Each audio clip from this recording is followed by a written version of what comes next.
In the pitch-black night, someone strikes a match and throws it at a house. The flame catches quickly, spreading across the walls as a baby's wailing echoes from inside. The scene then shifts to Caitlin, a real estate lawyer in Los Angeles, who is currently handling a pro bono case for a woman named Polly. Polly explains that she used to work as a nanny until the family she worked for moved away. Now, her landlord has suddenly raised her rent, claiming it's due to inflation. Caitlin assures her that she'll take care of it.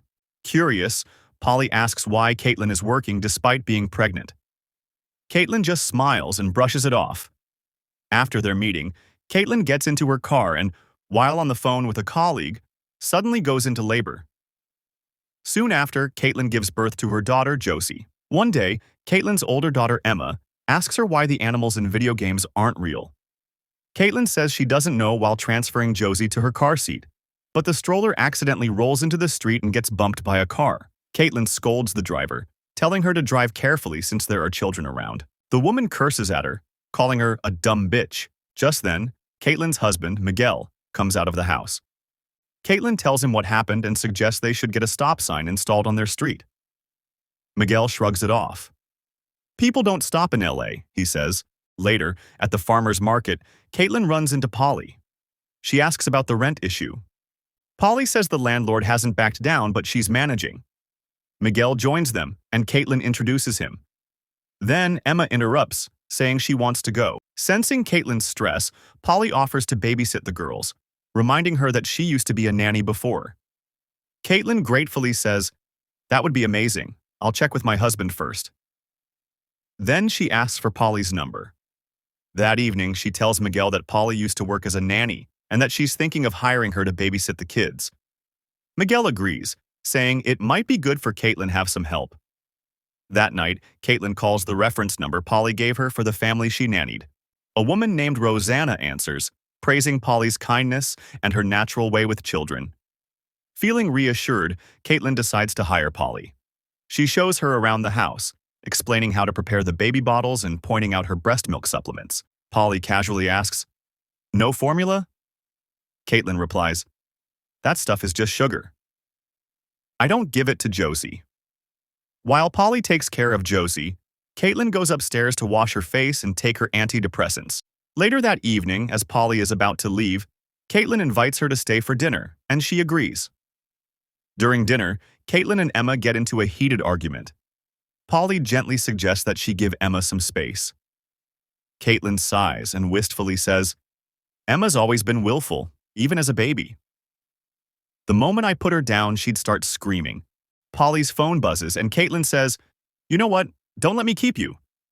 But Polly explains that it's just a girl she's been talking to. Smiling, Caitlin asks if she likes her. Polly shrugs and says that she's not sure yet. Caitlin reveals that she dated a woman before Miguel. Trying to change the subject, Caitlin remarks, "This dress doesn't really suit me." Polly replies, "I like it." Caitlin smiles and says she can have it. While Caitlin looks for scissors to cut off the tag, Polly notices the pill bottle on the counter. The next morning, Miguel wakes Caitlin with a kiss, but she says she's not in the mood. Then she asks him to take Emma to her basketball game since she has a community meeting about installing a stop sign. Miguel tells her he has a meeting with builders about one of his designs. So Caitlin asks Polly to take Emma instead. After the game, Polly surprises Emma with cupcakes and makes her promise not to tell her parents. Emma agrees.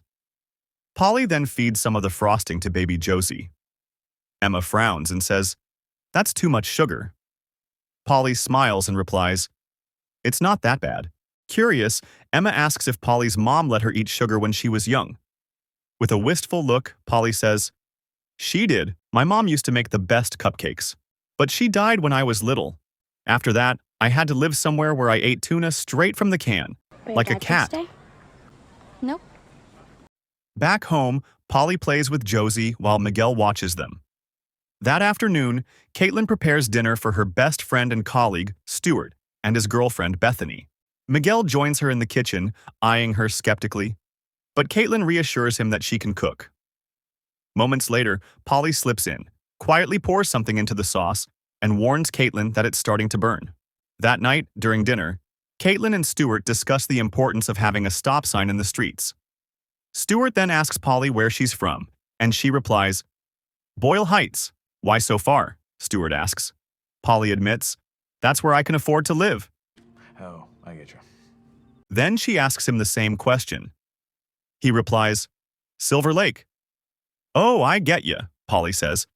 Then she adds that she's planning to move out of LA because it's too expensive. Soon after, Emma says she's finished eating, and Polly goes along to hang out with her for a bit. The next morning, Caitlin wakes up feeling nauseous and throws up. Soon, the entire household suffers from food poisoning, except Polly, who didn't touch the sauce last night. The children are admitted to the hospital. Caitlin confesses to Polly that she feels like she can't do anything right, no matter how hard she tries. Polly reassures her, saying that sometimes things happen that are beyond anyone's control. The next day, the children are discharged. Later, Caitlin asks Miguel if it's a good idea to have Polly stay with them. He nods. It could help, he says. After having Emma, you spiraled a bit, and having Polly around might make things easier. The following day, Caitlin shows Polly the guest quarters, a tiny space with a bed, kitchenette, and bathroom. She explains that Miguel had wanted his parents to move from Mexico, but they weren't the biggest fans of the States. Later, Miguel video calls his parents and introduces Polly as their new nanny. An hour later, Miguel and Caitlin take Emma to school. Back inside, Polly doesn't pick up Josie, even as the baby cries loudly. That night, Caitlin swims in the pool and Polly joins her, startling Caitlin. Polly apologizes and asks if she can put Emma to bed since it's 8:30. Caitlin notices tension in her neck, and Polly offers to help. Using a simple technique, Polly relieves Caitlin's stiffness. The next day, while Miguel is making a baby chair for Josie, Caitlin notices a formula container in the trash. She decides to confront Polly, who is playing with Emma. Polly admits that she gave Josie the baby formula because she was struggling to feed her breast milk. Caitlin, appalled, reminds her that she explicitly told her not to give formula because of the sugar. Polly, clueless, says, "We never had that conversation," and adds that she can stop giving formula if that's what she wants. The incident leaves Caitlin questioning herself. Later, after a jog, she returns home to find Miguel chatting with Polly and another woman. Polly introduces her friend Mileiah. They invite Caitlin to join them, but she politely declines. That night, Caitlin feels a strain in her neck and decides to ask Polly for help. However, she finds Polly and Mileiah together in a private moment, leaving Caitlin confused about her feelings. The next day, Polly cuts Emma's hair. Curious, she asks Polly, "Who is Olivia?" Polly explains, "She is my little sister." At that moment, Caitlin comes out for her coffee and notices her hand shaking. Later, at the park, Emma asks Polly about depression. Polly explains that it means feeling sad and hating oneself. Emma asks, "Like my mom?" Polly replies no, and adds that her mother isn't depressed but angry because she's pretending to be someone she's not. Who is she? Meanwhile, Caitlin calls her doctor and mentions that she has been on edge lately. The doctor advises her to take half her usual dosage. Just then, Caitlin accidentally cuts her finger, intensifying her stress. That afternoon, Emma tells her parents that when she grows up, she wants a wife instead of a husband, not like the husbands and wives she's seen on TV. Caitlin, furious, turns to Polly. Polly admits that Emma had asked her about different types of couples and marriages, and she simply explained it to her. Caitlin points out to Miguel that Emma has never said anything like this before. Polly interjects, but Caitlin tells her to shut up. Upset, Emma storms off to her room. Still unsettled, Caitlin struggles to understand Emma's behavior. Miguel reminds her that Emma is already 10 and asks Caitlin when she first realized she is bisexual, but Caitlin brushes it off, saying it has nothing to do with her. Eventually, Miguel convinces Caitlin to accept that Emma is growing up and that she needs to let her be. Then, Caitlin starts kissing Miguel, mimicking the way she had seen Polly pleasure Mileiah. Meanwhile, Polly is restocking Caitlin's antidepressant pills with some other pills, which is something she's been doing for some time. The family heads to the park for the New Year's Eve festival to watch the fireworks. After returning home, Caitlin prepares dinner and notices Polly wearing the dress she had given her. Suddenly, they hear Emma screaming. Crackers are going off and they rush upstairs. Caitlin yells at her to tell the truth about where she got the crackers. Polly apologizes, admitting she was the one who bought them for Emma at the park. Caitlin, believing it was intentional, lashes out at Polly. Miguel tries to calm her down, but Caitlin refuses to back off and demands Polly leave, even though Emma insists it was her own mistake. Later, Miguel tells Caitlin she was too harsh on Polly. After all, Polly only bought the crackers to make Emma happy, and couldn't have known she'd start lighting them inside. He gently reminds Caitlin that she's spiraling again, and says he can't help her if she isn't willing to consider that she might be wrong. After getting the name of the motel where Polly is staying from Miguel, Caitlin heads there. She apologizes to Polly, revealing that she's had past issues that sometimes make her spiral. Polly hugs her. The next day, the stop sign is finally erected. Caitlin fills Stuart in on what has been happening in her life. Stuart suggests looking into Polly's background. Caitlin, however, defends Polly, saying she seems fine now. Stuart insists it doesn't hurt to double-check. Later, Polly returns to her room to find Stuart there. She immediately tells him that this is her private space and asks him to leave. Stuart returns home, where he digs through Polly's trash, collects DNA from a used tampon in a can, and conducts a DNA test using a kit. Meanwhile, Caitlin calls Rosanna again, but it goes to voicemail. Miguel tells her the breast milk is finished, and Caitlin says she'll be with him shortly. Then she searches for Rosanna's number online and clicks the first link. Caitlin heads to the recreation center and calls Rosanna. A woman takes out her phone but doesn't answer. Caitlin goes inside and asks the woman if she is Rosanna. The woman confirms that she is, and Caitlin immediately asks about Polly. Concerned, Rosanna asks if Polly is all right, admitting that Polly hasn't been answering her calls. Caitlin explains that Polly has been involved in some dangerous incidents with her children. Rosanna mentions that Polly's behavior could be erratic if she's using again. As she listens, Caitlin begins to piece things together. Rosanna runs AA meeting, that's where she met Polly, and she's lying about Polly taking care of her kids. Rosanna defends Polly, saying she's been through a lot, including living in a car and experiencing abuse from her boyfriend.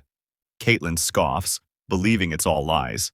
Meanwhile, Stuart leaves Caitlin a voicemail asking her to call him ASAP. Back at home, Caitlin tells Miguel about Polly's lies, but Miguel is angry that she left the baby hungry while trying to figure out what Polly was hiding. Later, Stuart contacts Polly, and an hour later she arrives at his doorstep. He reveals that he knows her real name is Rebecca. Polly says, "So you went through my things," and he confirms it.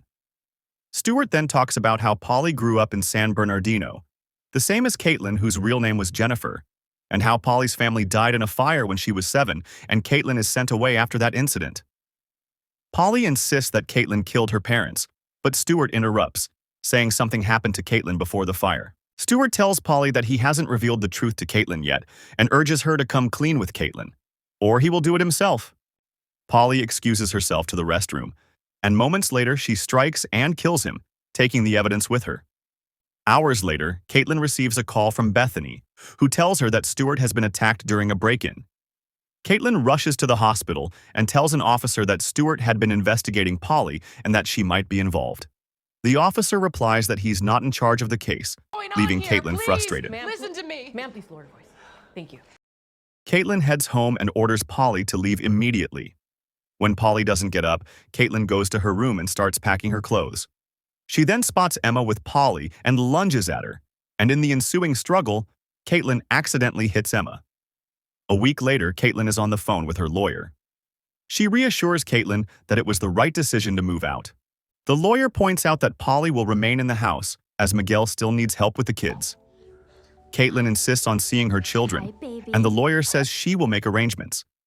Then Caitlin notices that the tablet she's been taking isn't what she usually uses. After researching it online, she discovers that the pill is designed to make people anxious and on edge. The next day, Caitlin visits Emma at her basketball game.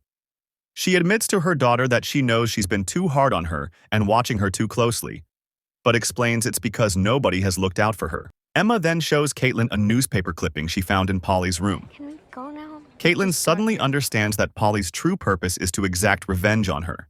Emma says the little girl in the photo is Polly, even though her name is different. She tells her mother that Polly was an orphan, which is why she tried so hard to become part of their family. Emma then asks her mother to come back home. Caitlin heads home and addresses Polly as Rebecca. She apologizes and asks how Polly knew she was the one who started the fire. Polly tells her that she saw her. With a sigh, Caitlin admits that Polly's father had tried to get intimate with her. She had reported it to the school and her father, but no one believed her, so she had to take matters into her own hands. Trembling, Caitlin adds, "He also did that to you, didn't he?" "He told me." Polly denies it, claiming Caitlin is lying, and attacks her. Caitlin struggles, but she manages to break free, grabbing Josie and rushing to her car. Polly then emerges with a hammer, trying to smash the glass. At that moment, Emma and Miguel arrive. Caitlin reacts quickly and drives off, throwing Polly off and causing her to die. Shaken, she gives Josie to Miguel and mourns Polly's death. Even after Polly's death, her presence lingers when Emma shares with Josie the story of Polly eating tuna like a cat, mimicking her gestures and style.